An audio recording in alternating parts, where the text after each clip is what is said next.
ప్రియమైన వాళ్ళరా, యేసుక్రీస్తు ప్రభు శిలువలో పలికిన రెండవ మాటను మనం ధ్యానం చేద్దాం.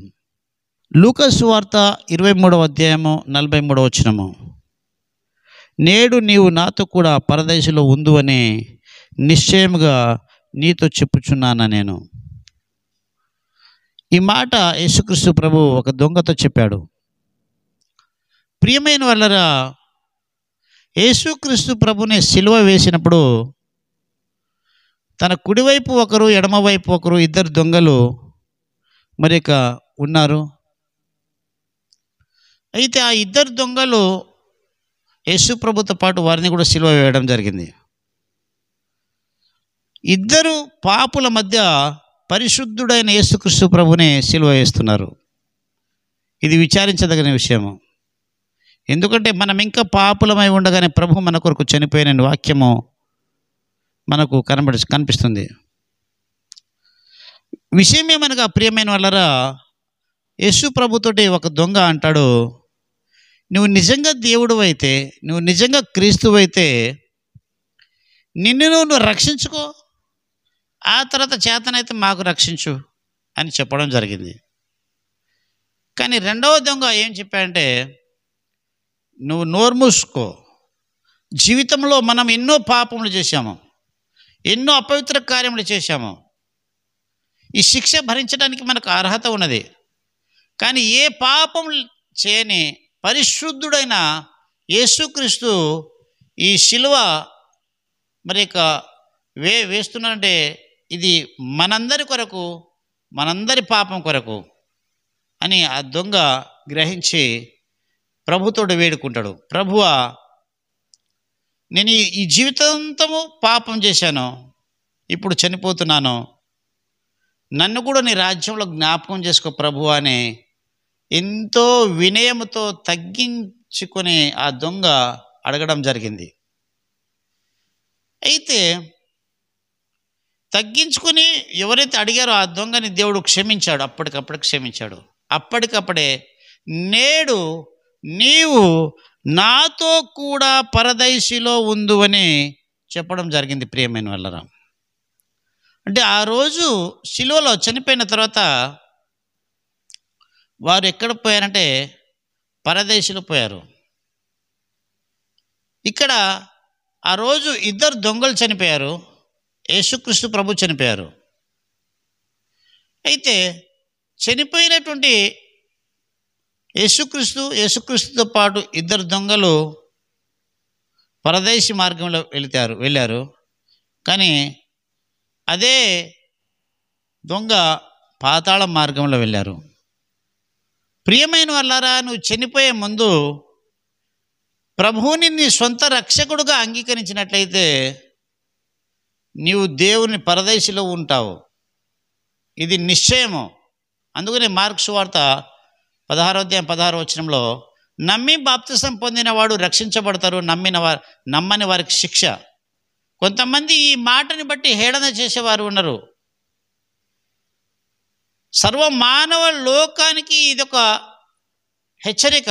నమ్మి బాప్తిసం పొందితే రక్షించబడతారు, నమ్మని వారికి శిక్ష ఉంటుంది.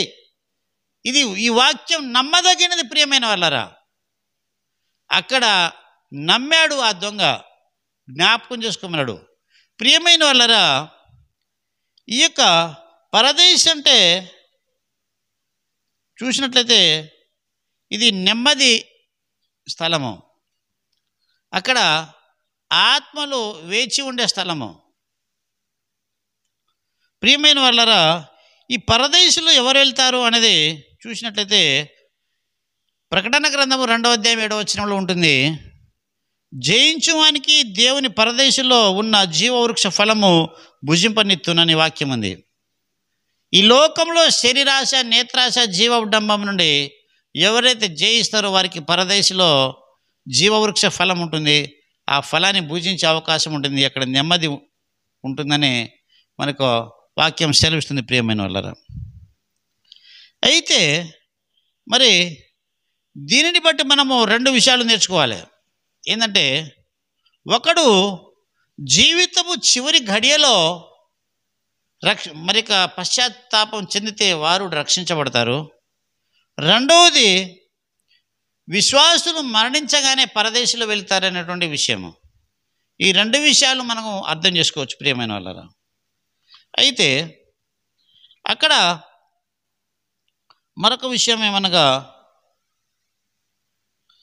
పరదేశం అనగా క్రీస్తునందు విశ్వాసించిన వారు చనిపోయిన వెంటనే వెళ్ళు స్థలము ఒకటి. రెండవ విషయం ఏమనగా, అక్కడ విశ్వాసులు శరీరం లేకుండా లోకాంతం వరకు ఆత్మలలో వాటి మనసుతో పాటు యేసుక్రీస్తు తిరిగి వచ్చి ఒక్కొక్క విశ్వాసకి నూతన పునరుద్ధానము ఇస్తాడు. కాబట్టి వారు వేచి ఉండేటువంటి నెమ్మదిచ్చే స్థలము. రోమపత్రిక ప్రియమైన వాళ్ళ 8వ అధ్యాయం 23వ వచనంలో ఆత్మ యొక్క ప్రథమ ఫలం ఏంటంటే, నొందిన మనము కూడా దత్తత పుత్రత్వం కొరకు అనగా మన దేహము యొక్క విమోచన కొరకు కనిపెట్టుచు మనలో మనము ములుగుచున్నాము. అంటే ఈ ఆత్మ దేహము కొరకు కనిపెట్టుకునేటువంటి స్థలం అనే రోమా 8:23లో సెలవిస్తుంది. ప్రియమైన వాళ్ళరా, 1 కొరింథీ పత్రిక 15వ అధ్యాయం 4వ వచనం 42వ వచనం నుండి 44వ వచనంలో మృతులు పునరుద్ధానమును అలాగే శరీరము క్షయమైనదిగా విత్తబడి అక్షయమైనదిగా లేపబడతారు. అంటే ఒక మనిషి చనిపోయినప్పుడు క్షయమైనదిగా, ఆ తర్వాత అక్షయముగా లేపబడతారు. క్షయం అంటే నశిస్తుంది, అక్షయం అంటే నశించనిది. ఘనమైనదిగా విత్తబడి మహిమ గలదిగా లేపబడుతుంది వాక్యం ఉంది. అదేవిధంగా ప్రకృతి సంబంధంగా విత్తబడి ఆత్మ సంబంధంగా లేపబడుతుంది పరదేశంలో. విత్తబడినది అనగా 24వ అధ్యాయము 39వ వచనం లూకాసు వార్తలో, నేనే ఆయనను అనుటకు నా చేతులు నా పాదములు చూడండి. అంటే అక్కడ ఎట్లా లేపబడతారంటే శరీరంతో లేపబడతారు. లేపబడిన తర్వాత యేసు ప్రభు పునరుద్ధానుడైన తర్వాత తన శిష్యుల దగ్గరకు వచ్చి లూకాసు వార్త 24:43లో చేపను కూడా భుజించాడని వాక్యం ఉంది. అంటే ఆ శరీరము మహిమగల శరీరంతో భుజించాడట, చేపను కూడా భుజించాడని ఎక్కడుంది? 24వ అధ్యాయం 43వ వచనం లూకాసు వార్తలో ఉంటుంది. మరి ఇక్కడ ప్రకటన గ్రంథం ఏముంది? 2వ అధ్యాయం 7వ వచనంలోనే పరదేశంలో జీవవృక్ష ఫలమని భుజిస్తారని, అంటే అక్కడ కూడా భుజిస్తారు. అంటే పునరుద్ధానంలో కూడా భుజిస్తారని ఈ మాట మనకు అర్థమవుతుంది ప్రియమైన వాళ్ళరా. కాబట్టి మనము 2వ కొరింథీ పత్రికలో కూడా 12వ అధ్యాయము 2వ వచనం నుండి 4వ వచనం వరకు పౌలు గారు దర్శనంలో మరిక చూస్తున్నారు. ఆ దర్శనంలో మొదటి ఆకాశము, 2వ ఆకాశము, 3వ ఆకాశం ఉంది. అయితే ఆయన దర్శనంలో ఆత్మ సంబంధమైన పరలోకాన్ని ఆయన చూశాడు.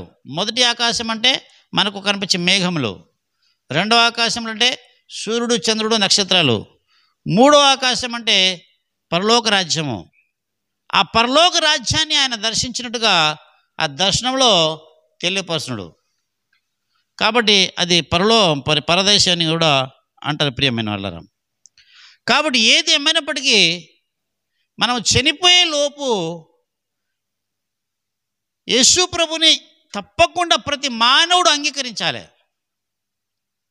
ప్రతి మానవుడు ఏ మతముతో కాదు, ఏ దేశముతో కాదు, ఏ ప్రాంతంతో కాదు, ఏ కులముతో కాదు, ప్రతి మానవుడు యేసుక్రీస్తుని అంగీకరించాలి. ఎవడైతే అంగీకరిస్తాడో వాడు పరలోక రాజ్యంలో వెళ్తాడు. పరదేశంలో నుండి పరలోక రాజ్యంలో దేవుడు వాళ్ళని తీసుకొని వచ్చి దేవుని రాజ్యంలో వారు ఉంటారు. ఇది తప్ప ఇంకో మార్గం లేదు. అందుకని యోహాను సువార్త 14:6లో నేనే మార్గం, నేనే సత్యం, నేనే జీవం అన్నాడు. యెషయా గ్రంథంలో కూడా వాక్యం ఉంటుంది 45వ అధ్యాయం 22వ వచనంలో, సర్వ భూలోక నివాసులారా నా వైపు చూసి రక్షణ పొందండి. దేవుని వైపు చూసి రక్షణ పొందాలి, దేవుని నమ్మాలి. నమ్మి బాప్తిసం పొందుతూనే రక్షించబడతావు ప్రియమైన వాళ్ళారా. ఈ వాక్యం వింటున్నా నీవు ఎక్కడ ఉన్నా సరే యేసుక్రీస్తు ప్రభుని నమ్ముకుంటేనే నీకు ముక్తి. వేరే మార్గం లేదు